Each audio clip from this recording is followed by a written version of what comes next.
I was 73 the week my son decided I no longer qualified as family. 73 is a strange age. You stop being surprised by your own aches, but you still get surprised by other people's audacity. You wake up early because your body refuses to honor the concept of sleeping in, and you learn the exact rhythm of your house. The heater clicking like a reluctant metronome, the refrigerator sighing, the old floorboards complaining under your bare feet like they're writing a memoir. My kitchen, that morning, smelled like coffee and toast and the cinnamon I still kept in a tin marked Eleanor's in her handwriting. Eleanor's been gone 11 years. Lung cancer took her in a way that felt both sudden and slow, like watching a sunset that refuses to end. Some days I still reach for her mug without thinking. It's the one with the faded blue sailboat and the chipped rim, the one she insisted was perfectly fine, even after it cut her lip once. I made my coffee the way I always did, 2 scoops of grounds filtered water, the old drip machine that gurgled and spit like it was gossiping about me. I buttered toast, careful not to tear the bread, and I ate standing up at the counter because sitting down alone at a table for 4 makes the quiet louder. The mail sat in a neat stack where I dropped it the day before. I'm not one of those men who lets paper drift into piles like snowdrifts. I'm a retired city inspector. I spent 36 years walking into buildings and noticing what other people hoped I wouldn't. There were flyers, a catalog, a coupon sheet for a grocery store I didn't like because the carts always pulled to the left. And there was the envelope I didn't open right away because I already knew what it was. A mortgage statement. Not mine. My son's. The house wasn't even in my neighborhood. It was in a newer development 20 minutes away. Wide streets, identical mailboxes, garages like mouths held open to swallow SUVs. The kind of place that smells like fresh mulch and credit. The statement read, $3,200.14 due December 1st. I could tell you the cents because I've paid that number so many times it's burned into me, like a phone number you never forget. I'd set up autopay 2 years earlier just for convenience, at my daughter-in-law's suggestion. She had said it in that smooth tone of hers, the one that made everything sound reasonable and temporary. Dad, it'll be easier for you, she'd said. We'll pay you back. It's just until we're steady. Just until. People will build whole empires on the phrase, just until. I stared at the statement and felt something small and hard settle behind my ribs. An old emotion, familiar as a screw in your shoe. Not anger yet. Something quieter. The kind of feeling that comes before you finally stop pretending. On the wall above the counter hung a framed photo. Eleanor on a beach in Maine, wind tangling her hair, laughing like the world hadn't yet taught her how cruel it could be. I reached up and straightened the frame, even though it was already straight. All right, I said out loud to nobody. Thanksgiving. Because Thanksgiving was coming, and Thanksgiving in my family had become a performance where everyone smiled with their teeth and hid knives in their sleeves. And this year, for reasons I didn't yet understand, I had a feeling someone was going to use one. The deal started the way these things always start, with a phone call. It was a Wednesday, March 8th, 2022, 9:13 p.m., because I remember looking at the microwave clock and thinking I should go to bed. I was in my recliner, the brown one Eleanor and I bought at Sears back when Sears still existed in the way people meant it. My phone rang. Not a text, not a polite email, a ring. My son, Brian, had that old habit of calling only when he needed something. It wasn't that he never called for any other reason. It's that the other reasons had slowly evaporated over the years, like water left in a shallow dish. Dad, he said, and I could hear the strain already, the practiced fatigue. What's wrong? I asked, not because I'm psychic, because I'm a father, and fathers develop an ear for it. It's a lot, he said. Can you talk? Of course. He sighed like he'd been carrying a piano upstairs. We're behind. Behind on what? Our mortgage, he admitted. Just a couple months. In the background, I heard my daughter-in-law's voice, Lydia, sharp and quiet, like scissors cutting thread. Tell him the truth, she said. Brian swallowed. Okay, it's 4 months. 4 months. That wasn't a lot. That was a landslide. They'd bought the house in late 2020.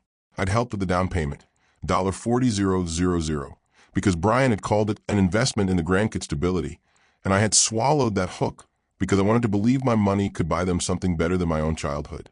Then came the promotions that didn't materialize. The daycare costs that rose like tidewater. The unexpected expenses that always seemed to include something shiny. Brian had a decent job in sales. Lydia did consulting, which mostly meant she posted motivational quotes online and talked on speakerphone in coffee shops. But money went out faster than it came in. And then, of course, there was the baby. They'd had their second child and acted surprised that children cost money, as if the first one had been an experimental model. "Dad," Brian said that night, "we just need a little help, just until the bonus hits." I remember rubbing my thumb along the edge of Eleanor's wedding ring. She'd worn it on a chain near the end, when her fingers got thin. After she died, I kept it in a small wooden box on my dresser, like a secret. "How much?" I asked. There was a pause, and then Lydia's voice again, closer now. "It's $3,200 a month," she said, as if she were reading a grocery total. Brian added quickly, "We can catch up? I'm not asking for a speech," I said. "I'm asking for numbers." For months behind meant more than a missed dinner reservation. It meant late fees. It meant notices. It meant the kind of fear that crawls into your throat at 3 a.m. I said I'd help, because that's what fathers do when they still believe love is a bridge instead of a lever. I paid $12,800 that week, then another $3,200 the next month, then another. And when I asked about paying me back, Lydia did that laugh that wasn't a laugh. "Dad, you know we will," she said. "Don't make it weird. Make it weird." As if money wasn't already the weirdest thing in the room. 2 months later, Lydia suggested autopay. "It'll keep everything clean," she said at a family brunch where she ordered avocado toast and took a photo of it like it was a religious experience. "No missed payments. No stress. You're so organized, Dad. This is perfect for you." I didn't like it. Something about the word autopay made my skin itch. It sounded like surrender. But Brian looked tired, and the grandkids were climbing on my knees and asking for more syrup and calling me grandpa like I was a warm piece of furniture. So I did it. I set up autopay from my checking account to the loan servicer. $3, 200.14 every month. I kept a spreadsheet. I kept the statements. I told myself it was temporary. By the end of 2023, the total I'd paid on that mortgage was $76,803.36. That's a new car. That's a year of college. That's a roof and a furnace and a small life. And all of it flowed out of my account in quiet, obedient lines. Meanwhile, Brian and Lydia's driveway gained a new resident. A black SUV with tinted windows and a monthly payment they pretended not to have. When I asked, Lydia smiled. "It's leased. It's basically nothing." Basically nothing. I began to understand her favorite language was the kind that made numbers disappear. Thanksgiving arrived like it always did. The grocery store smelling of pine cones and desperation.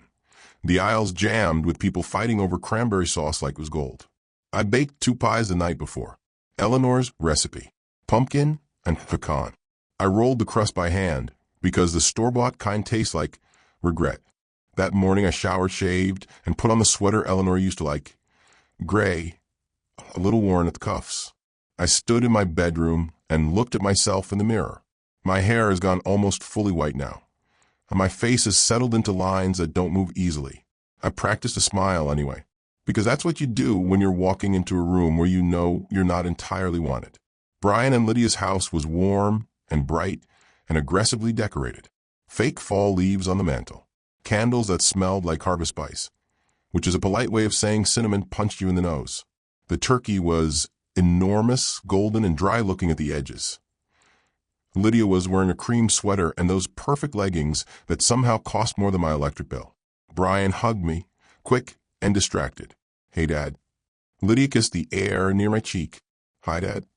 The kids screamed, "Grandpa," and hit my knees like small meteorites. I handed them the bag of little toy cars I'd bought at Target, because I don't know how to show love without receipts. Dinner was set for 4:00 p.m. We sat at 4:17 because Lydia needed just a second to take photos of the table. The table looked like a magazine spread, the kind that's designed to be looked at, not eaten from. We started polite. We always started polite.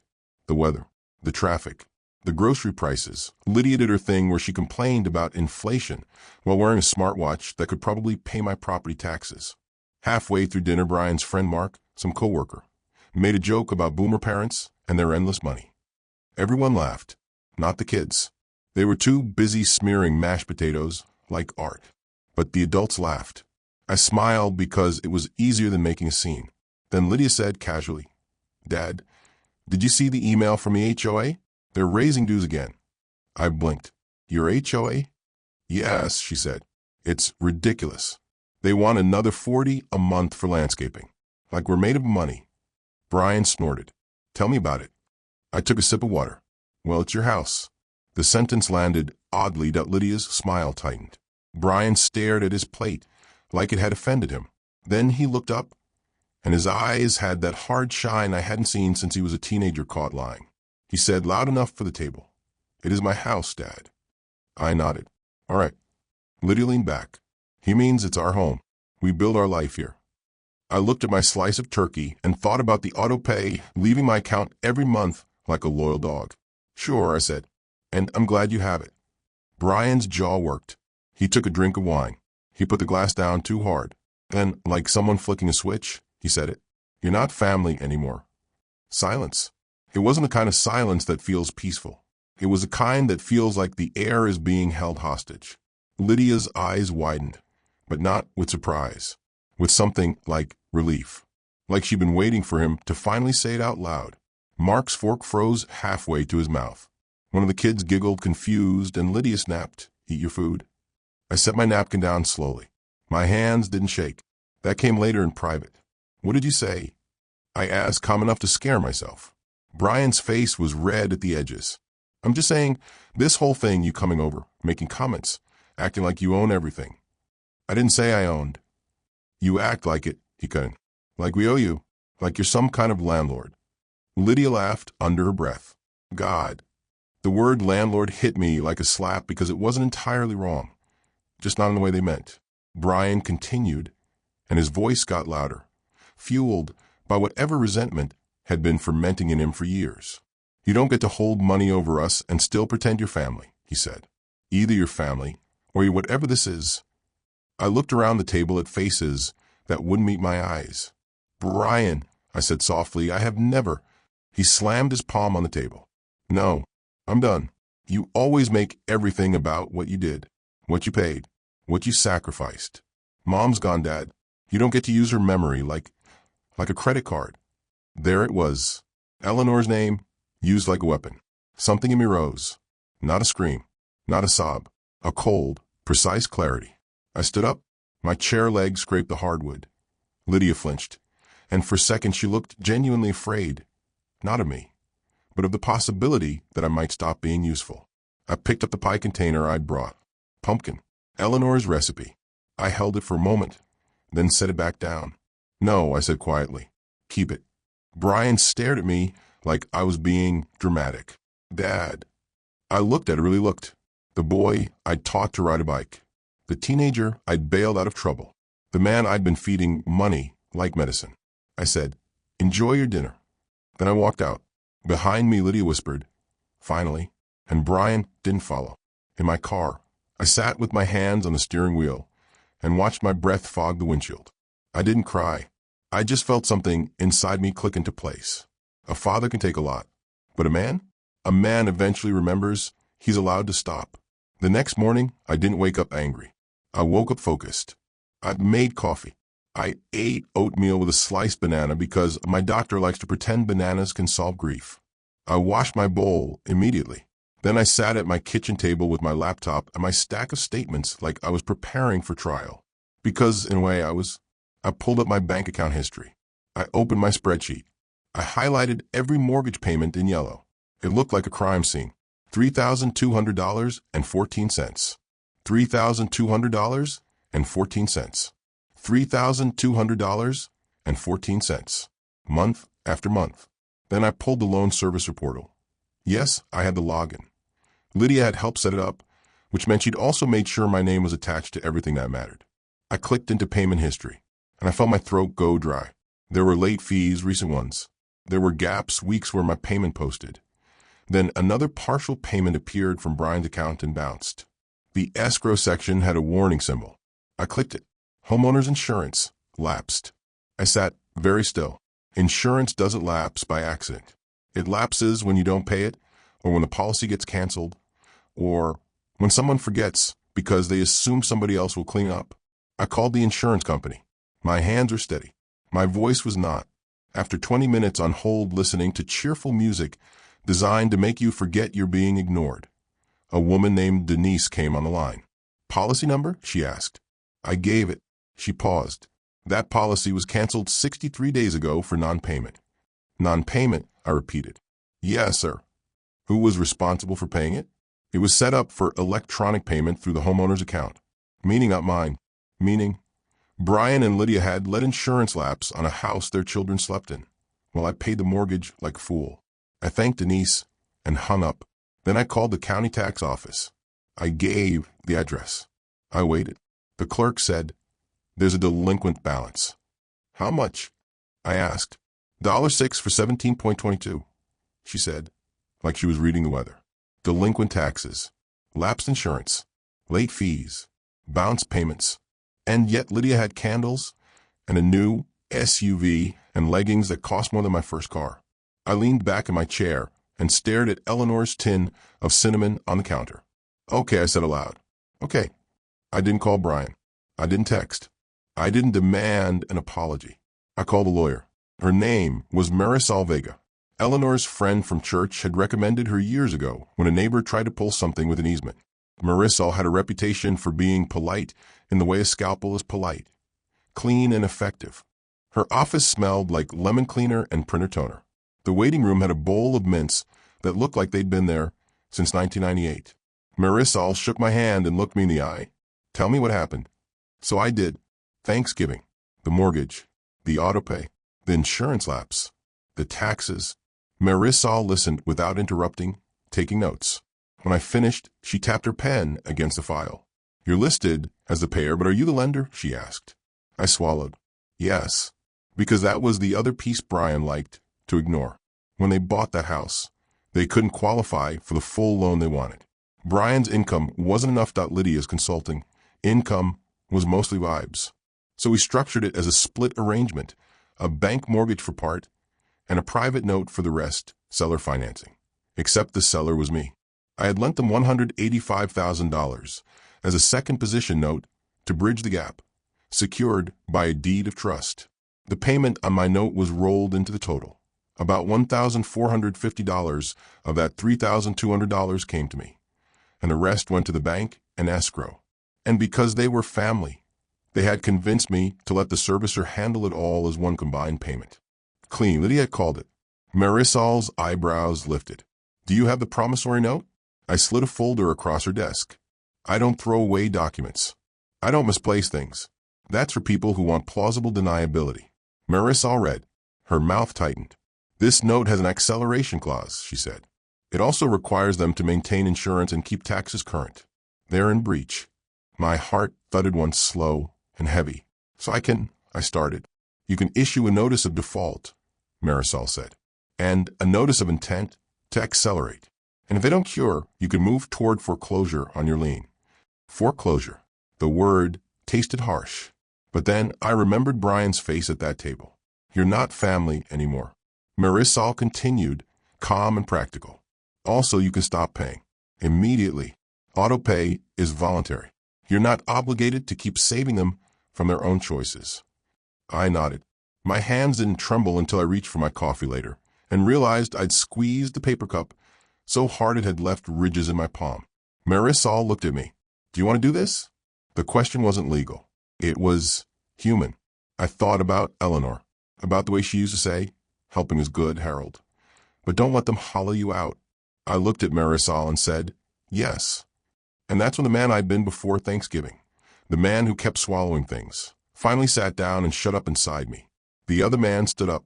On Monday, December 2nd, 2024, at 8:06 a.m., I canceled the autopay. I did it sitting at my kitchen table, wearing sweatpants and an old flannel shirt, with a plate of toast going cold beside my laptop. It wasn't dramatic. No thunder. No music. Just a few clicks. Confirm. Confirm. Yes, I'm sure. A small act, technically. but my chest felt lighter, like I'd set down a suitcase I'd been carrying for years. Then I drove to Marisol's office and signed the notices. Notice of default. Notice of intent to accelerate. Demand for cure within 30 days. Certified mail. Return receipt.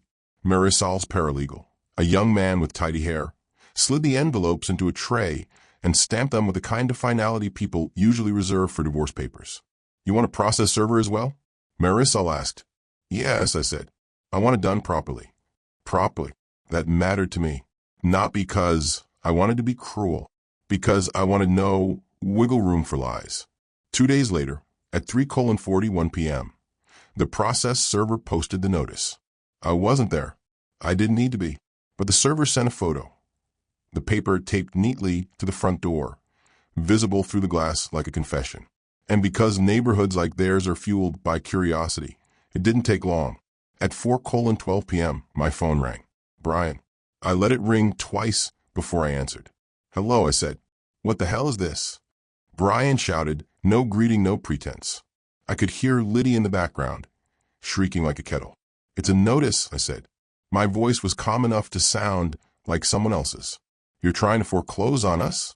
I'm enforcing the agreement you signed, I said. The one you stopped honoring. Brian's breathing was ragged. Dad, come on. This is petty. This is because of Thanksgiving. It's because your insurance lapsed, I said. It's because your property taxes are delinquent. It's because your payments have been bouncing. Silence on the line. Just a faint sound of Lydia's voice hissing. Tell him he's confused. Tell him. Brian said lower now. We were handling it. No, I said. You were not.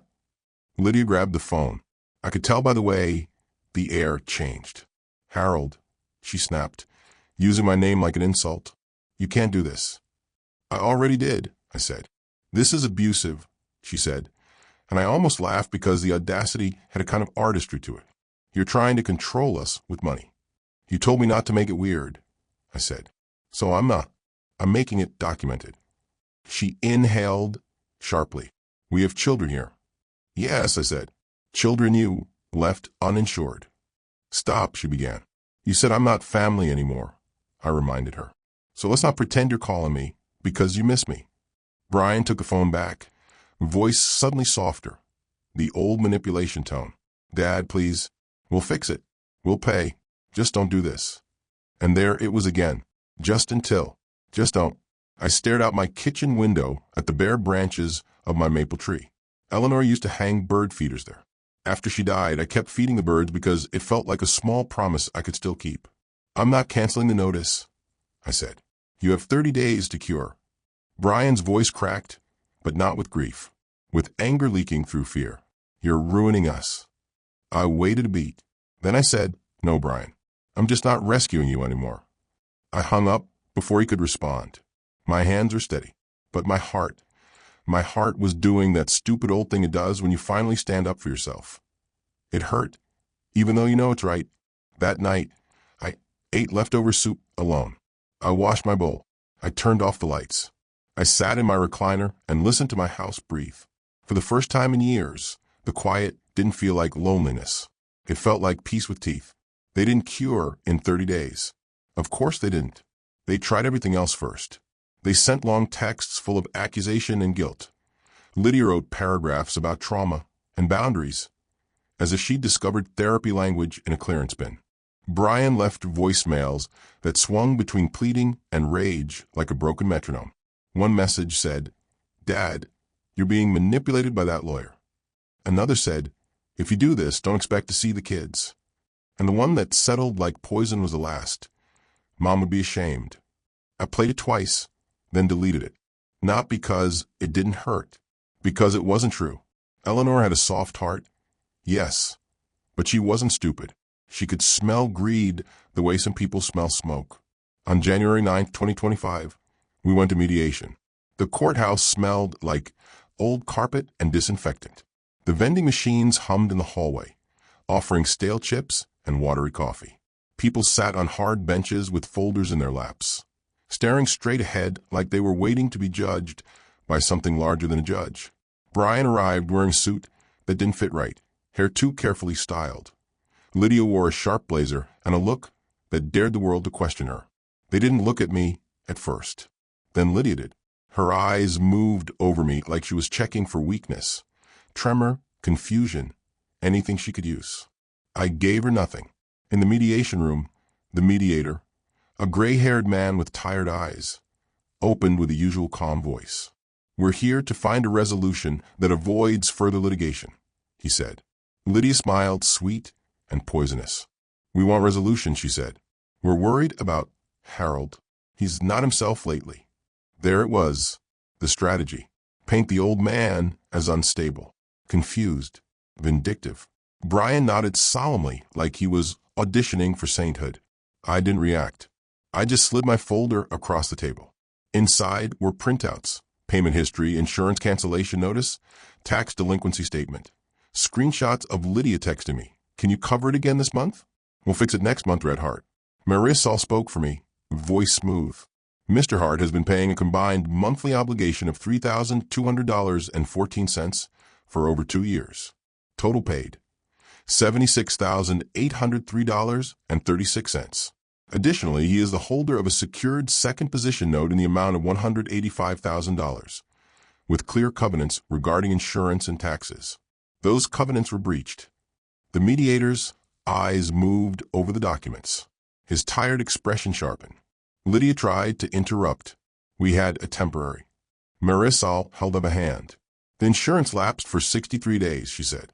"That is not temporary. That is negligence." Brian's face tightened. "We were going to reinstate it." "After an accident?" I asked, speaking for the first time. My voice came out calm, almost gentle. Brian blinked. Lydia glared. The mediator exhaled slowly. "Mr. Hart," he said, looking at me. "What do you want?" I thought about that. I didn't want to destroy them. I didn't want to be a villain in my son's story, though he'd clearly already cast me in that role. What I wanted was simple. "I want my money to stop disappearing," I said. "And I want the agreement honored, or I want the property sold." Brian scoffed. Lydia leaned forward. "You can't just take our home." I looked at her. "You told me I'm not family," I said. "So this isn't a home conversation. It's a contract conversation." The mediator rubbed his temple. "They can refinance," he said slowly. "Pay off the private note. Bring taxes current. Reinstate insurance. That would resolve the default." Lydia's smile flickered. "Refinance rates are terrible," she snapped. Marisol shrugged. "Then sell." Brian's face went pale. "Dad, you really do this?" I didn't raise my voice. I didn't slam a table. I just said, "You already did it first." The room went quiet. Brian's mouth opened, then closed. Lydia's eyes flashed with fury. But beneath it I saw something else. Fear. Because fear is what happens when you realize the person you were using has stood up. The mediation ended with paperwork. They had 45 days to refinance or list the house for sale. If they didn't, foreclosure proceedings would continue. Outside in the hallway, Brian approached me alone. Lydia hung back, pretending not to watch while watching everything. Brian's voice was low. "You could stop this." I looked at him. "My son, my blood." I said, "So could you have?" And I walked away. They listed the house, not because they suddenly discovered responsibility, because lenders don't care about Lydia's feelings, and reality doesn't accept motivational quotes as payment. The for sale sign went up in late February. A clean white post, a bright red panel. Neighborhood gossip probably ate it like dessert. I drove by once alone on a rainy Tuesday. I didn't stop. I didn't gloat. I just looked at the house, its perfect siding, its carefully trimmed shrubs, and felt a strange sadness. Not for the house, for what it represented. All that effort I'd poured into keeping them comfortable while my own life shrank quietly around me. The house sold in April. After closing costs and paying off the bank, my note was paid, most of it. Not all, because they'd racked up fees and there were liens and the taxes had ballooned. But I recovered enough. Enough that, when the wire hit my account, I sat at my kitchen table and stared at the number like it was a foreign language. $162,418.09. Not the full $185,000, but enough to feel like I'd pulled myself back from the edge of being bled dry. Brian didn't call. Lydia didn't text. And the grandkids were suddenly busy whenever I asked if I could see them. That hurt. Of course it did. I'm old, not made of stone. But then 2 weeks later, something happened that Lydia never could have predicted. A letter arrived addressed to Eleanor Hart Memorial Fund, because that's what I'd done with the money. Not all of it. I'm not a saint. I fixed my roof. I replaced my water heater. I bought a newer phone because my old one could barely hold a charge, and I was tired of living like my needs didn't matter. But I also went to the community college and met with their foundation director, a woman with kind eyes and a practical handshake. I set up a small scholarship in Eleanor's name for nursing students, because Eleanor had been cared for by nurses at the end, tired women with gentle hands who treated her like a person, not a burden. I could hear Lydia's voice in my head. Don't make it weird. So I made it meaningful. The letter was a thank you note with a photo attached. 3 young students smiling in scrubs, holding a sign that said, "Thank you, Eleanor Hart Scholarship." I stared at that photo until my eyes blurred. That night, I cooked myself a real dinner. Roast chicken, green beans sautéed with garlic, a baked potato with too much butter because I'm 73 and I've earned it. I ate at the table for 4, and the quiet didn't feel like punishment. It felt like space. In May, I ran into Brian at the grocery store. Of all places, he was in the cereal aisle, looking older than he should have, pushing a cart with no kids in it. Lydia wasn't there. That alone told me something. He saw me and froze like a deer. I kept walking. Not fast, not slow. When I got close, he said, "Dad." I stopped. His eyes looked tired. Not performatively tired. Real. "I heard about the scholarship," he said. "Mom's name." I nodded once. "Yes." Brian swallowed. Lydia said it was spite. I waited. He looked down at his hands on the cart handle. "But I remembered how Mom used to talk about nurses," he admitted quietly. "How she said they were angels." I didn't answer right away because if I opened my mouth too quickly, something soft might slip out, and I wasn't ready to hand him softness like a gift again. Brian said, "I shouldn't have said what I said." "No," I agreed. "Simple." He flinched. "I was angry," he whispered, "and I was embarrassed." "About what?" I asked. He laughed, bitter. "That I needed you, that I took you for granted, that it was easier to make you the villain than to admit I was failing." The honesty surprised me so much it almost made me dizzy. I studied my son's face, the familiar shape under the fatigue, and felt something in me shift, not into forgiveness, but into something more honest. "I loved you," I said. "I still do. But love doesn't mean I let you ruin me." Brian's eyes reddened. He nodded, once, like a man accepting a verdict.